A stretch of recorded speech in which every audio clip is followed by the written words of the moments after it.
दोस्तों, दिन के 11:00 का टाइम था। एक बहुत बड़े बैंक में एक बुजुर्ग व्यक्ति, जिन्होंने साधारण से कपड़े पहन रखे हैं और उनके हाथ में एक पुराना सा लिफाफा है, उसे लेकर वह बैंक के अंदर घुस जाते हैं। लेकिन जैसे ही वह बुजुर्ग व्यक्ति उस तह आते हैं, बैंक के अंदर घुसे थे, तो वहां पर जितने भी कस्टमर थे और जितने भी बैंक के कर्मचारी थे, वह अजीब निगाहों से उस बुजुर्ग व्यक्ति की तरफ देखने लगते हैं। उन बुजुर्ग व्यक्ति का नाम था रामनाथ शर्मा। रामनाथ शर्मा जी, जिनके एक हाथ में छड़ी है और एक हाथ में उन्होंने पुराना सा लिफाफा पकड़ रखा है। वह धीरे धीरे काउंटर की तरफ बढ़ने लगते हैं, जो काउंटर ग्राहकों के लिए था, और ग्राहकों की मदद करने के लिए एक महिला वहां पर बैठी हुई थी, जिस महिला का नाम था पूजा। अब वह धीरे धीरे पूजा की तरफ पहुंच गए थे। लेकिन बैंक के अंदर जितने भी लोग थे और जितने भी बैंक के कर्मचारी थे, सभी की निगाहें रामनाथ शर्मा जी के ऊपर टिकी हुई थी। इसके बाद वह पूजा के पास जाते हैं और जाने के बाद बड़ी ही विनम्रता से कहते हैं कि देखिए मैडम, मेरे अकाउंट में क्या हो गया है, यह अच्छी तरह से चल नहीं रहा है। ऐसा कहकर रामनाथ शर्मा जी उस पार आते हैं। दोस्त के बाद वह पूजा के पास जाते हैं, लिफाफे को पूजा की तरफ बढ़ाते हैं।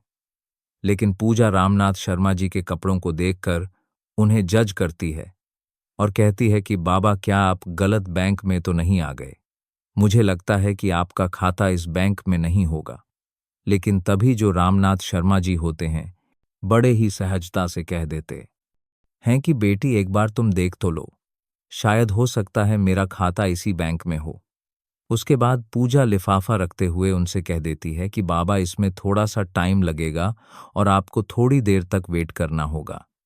ऐसा कहकर पूजा और बैंक में मौजूद अन्य लोगों का काम करने लगती है और रामनाथ शर्मा जी वहीं पर खड़े होकर वेट करने लगते हैं। थोड़ी देर तक वह वेट करते हैं और वेट करने के बाद दोबारा से कहने लगते हैं कि बेटी, अगर तुम थोड़ा बिजी हो तो तुम मैनेजर को फोन कर दो। दरअसल मुझे उससे भी कुछ काम है, तो मैं दूर उनसे कुछ बात कर लेता हूं। इसके बाद पूजा ना चाहते हुए भी अपना फोन उठाती है और फोन उठाकर मैनेजर के केबिन का नंबर डायल कर देती है। उसने फोन किया था। फोन करने के बाद मैनेजर को बता दिया था कि एक बुजुर्ग व्यक्ति आपसे मिलना चाहते हैं। आप कहो तो मैं उनको वहां पर भेज देती हूं। इसके बाद जो मैनेजर होता है, वहीं से रामनाथ शर्मा जी को देखने लगता है। रामनाथ शर्मा जी बड़े ही साधारण दिखाई दे रहे थे। तो तभी मैनेजर फोन पर पूजा से पूछने लगता है कि क्या यह हमारे बैंक का कस्टमर है या फिर ऐसे ही कुछ मुंह उठाकर चला आया है। तो वह कहती है कि सर, यह बात तो मुझे नहीं पता है, लेकिन यह आपसे मिलने की बात कर रहे हैं। तो उसके बाद मैनेजर कह देता है कि ऐसे लोगों के लिए मेरे पास टाइम नहीं है। तुम ऐसा करो, इन्हें बिठा दो और थोड़ी देर बैठकर यहां से चले जाएंगे। ऐसा कहकर पूजा को आदेश मिल गया था बैंक मैनेजर की तरफ से, और पूजा रामनाथ शर्मा जी को वहां पर वेटिंग एरिया में बैठा देती है। कहती है कि बाबा, आप वहां पर बैठ जाओ, थोड़ी देर में मैनेजर साहब फ्री हो जाएंगे और उसके बाद आपसे मिल लेंगे। इसके बाद रामनाथ शर्मा जी वहां से टहलते हुए वेटिंग एरिया की तरफ चले जाते हैं और वहां पर कोने में रखी हुई एक चेयर पर जाकर बैठ जाते हैं। सभी लोग अभी तक भी रामनाथ शर्मा जी की तरफ देख रहे थे, क्योंकि वहां पर जितने भी कस्टमर आया करते, वह अच्छे खासे सूट बूट में आया करते। लेकिन रामनाथ शर्मा जी ने साधारण से कपड़े पहन रखे थे और देखने से लग भी नहीं रहा था कि इनका अकाउंट इस बैंक में होगा, क्योंकि उस बैंक के अंदर काफी अमीर लोगों के अकाउंट रहा करते थे और यहाँ पर रामनाथ शर्मा जी का अकाउंट होने का कोई सवाल ही पैदा नहीं हो रहा था। इसी वजह से रामनाथ शर्मा जी आकर्षण का केंद्र बन गए थे और सभी लोग उनकी तरफ घूर घूर कर देखे जा रहे थे और तरह तरह की बातें उनके बारे में बना रहे थे। यह बातें रामनाथ शर्मा जी को भी सुनाई देती हैं, लेकिन वह इन सभी चीजों को इग्नोर करते हैं और अपना नंबर आने का वेट करते रहते हैं। वह सोचते हैं कि थोड़ी देर में मैनेजर आएगा और उससे मैं बात कर लूंगा। इस बैंक के अंदर एक और व्यक्ति छोटी पोस्ट पर काम किया करता था जिसका नाम था राहुल। अभी थोड़ी देर पहले राहुल बाहर गया हुआ था और जैसे ही वह बैंक के अंदर आता है तो वह देखता है कि एक बुजुर्ग व्यक्ति जो कि वेटिंग एरिया में बैठा हुआ है, उसकी तरफ सभी लोग देख रहे हैं और उसके बारे में तरह तरह की बातें कर रहे हैं। कोई उसे भीखमंगा कह रहा है और कोई कह रहा है कि इस बैंक के अंदर तो इसका अकाउंट हो ही नहीं सकता और यह यहाँ पर कैसे आ गया, बैंक वालों ने इस बुढ़े को क्यों बैठा रखा है। इस तरह की बातें उसके बारे में चल रही थी और यह सभी बातें राहुल भी सुन लेता है। तो उसके बाद राहुल सीधा रामनाथ शर्मा जी के पास जाता है और वहां पर जाकर बड़े आदर भाव से उनसे पूछने लगता है कि बाबा आप यहाँ पर क्यों आए हो और क्या काम है आपको, क्योंकि राहुल को यह सब कुछ बड़ा ही बुरा लगता है। वह बुजुर्ग व्यक्ति की हालत को देखकर थोड़ा सा परेशान हो जाता है और इसी वजह से वह उससे पूछने के लिए गया था। वहां पर जाने के बाद वह बुजुर्ग व्यक्ति राहुल को बता देता है कि मुझे मैनेजर से मिलना है और उससे मुझे कुछ काम है। इस बात को सुनकर राहुल उनसे कहता है कि ठीक है बाबा, आप थोड़ी देर यहाँ पर वेट करो और मैं अभी मैनेजर से बात करके आता हूँ। इसके बाद राहुल मैनेजर के केबिन में जाता है और उन्हें उस बुजुर्ग व्यक्ति के बारे में बताए देता है।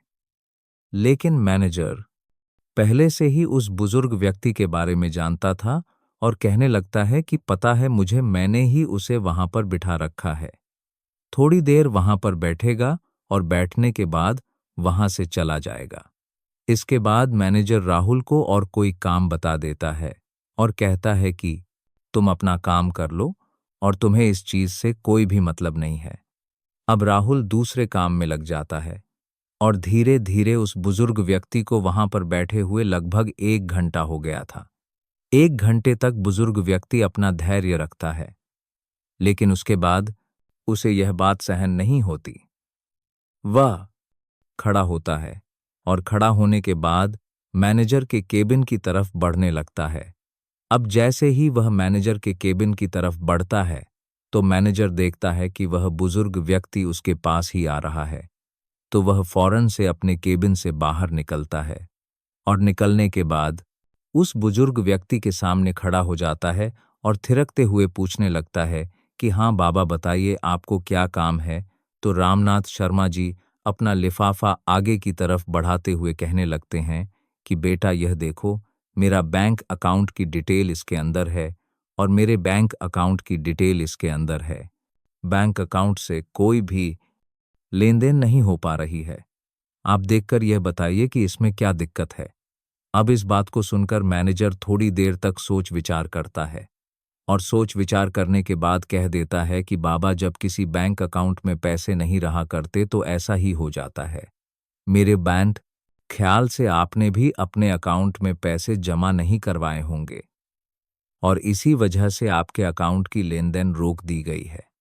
इसके बाद जो बुजुर्ग व्यक्ति होते हैं वह बड़े ही विनम्र भाव से कहने लगते हैं कि बेटा पहले तुम एक बार अकाउंट को चेक तो कर लो, उसके बाद ही कुछ मुझे बताओ तो ही अच्छा रहेगा।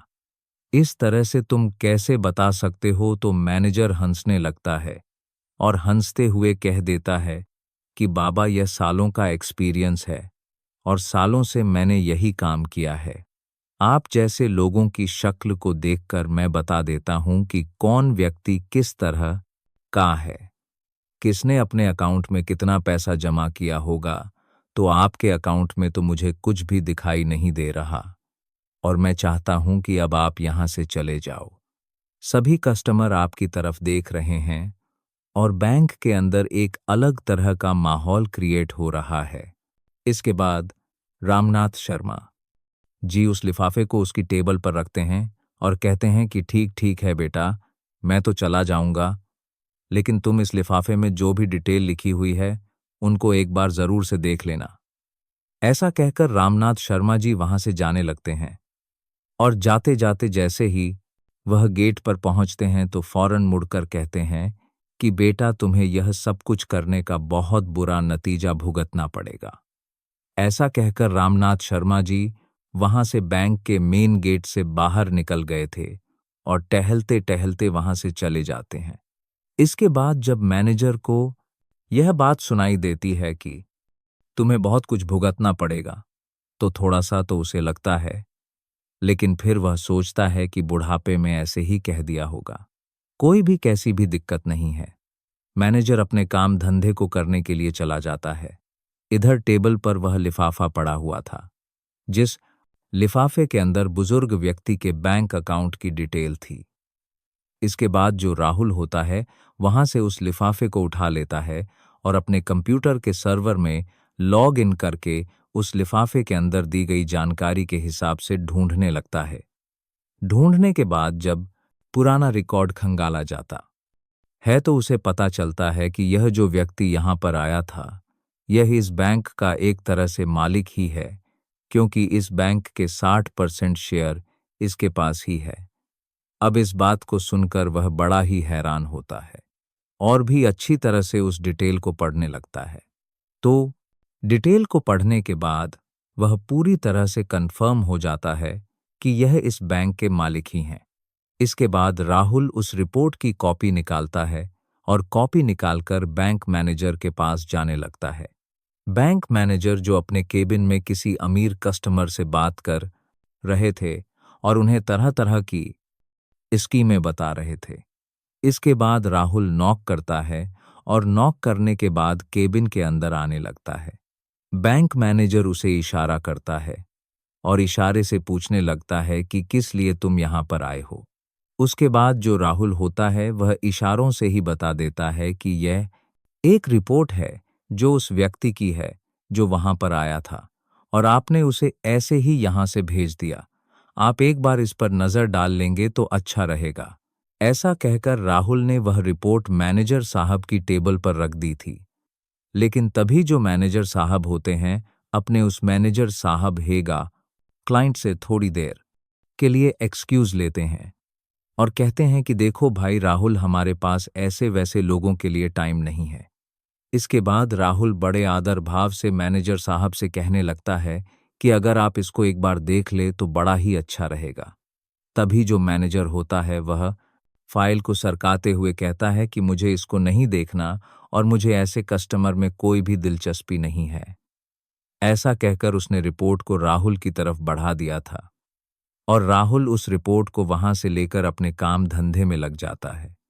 बैंक के अंदर का माहौल अब शांत हो गया था। सभी लोग अपने काम धंधे में लग गए थे और धीरे धीरे शाम हो जाती है। उसके बाद दूसरे दिन उसी टाइम पर, जिस टाइम पर रामनाथ शर्मा जी आए थे, उसी टाइम पर फिर से आते हैं। लेकिन आज उनके साथ एक सूट बूट वाला व्यक्ति था जिसके हाथ में एक ब्रीफ केस भी था और अंदर आने के बाद वहां पर सभी लोगों का अटेंशन अपनी तरफ खींचते हैं। इसके के बाद में मैनेजर को अपनी तरफ आने का इशारा करते हैं तो मैनेजर भी डरते हुए अपने केबिन से निकलकर रामनाथ शर्मा जी के सामने आकर खड़ा हो गया था। तभी रामनाथ शर्मा जी मैनेजर से कहते हैं कि मैनेजर साहब, मैंने आपसे कहा था ना कि यह बात आपको बहुत भारी पड़ेगी। आपने जो कुछ भी कल मेरे साथ किया था वह बिल्कुल भी बर्दाश्त के लायक नहीं है। तो अब आप अपनी सजा भुगतने के लिए तैयार हो जाइए। इस बात को सुनकर मैनेजर थोड़ा सा बौखला जाता है, लेकिन फिर वह सोचता है कि क्या सजा मुझे दे सकते हैं, भला ये मेरे साथ क्या कर सकते हैं।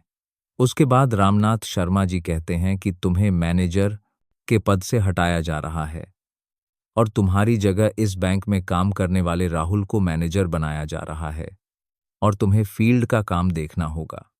इस बात को सुनकर मैनेजर थोड़ा सा बौखला जाता है और वह कहने लगता है कि आप होते कौन हो मुझे इस तरह से हटाने वाले। तो रामनाथ शर्मा जी कह देते हैं कि मैं इस बैंक का एक तरह से मालिक ही समझ लो, क्योंकि 60% शेयर वैल्यू मेरे पास है और मैं चाहूं तो तुम्हें हटा भी सकता हूं और किसी और को तुम्हारी जगह लगा भी सकता हूं।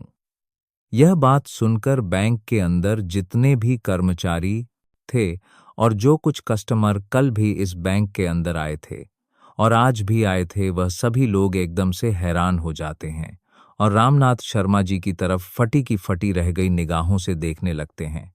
इसके बाद वह व्यक्ति जो रामनाथ शर्मा जी के साथ आया था, वह अपने उस सूटकेस को खोलता है और खोलने के बाद उसमें से एक डॉक्यूमेंट निकालता है जो कि राहुल की प्रमोशन का था।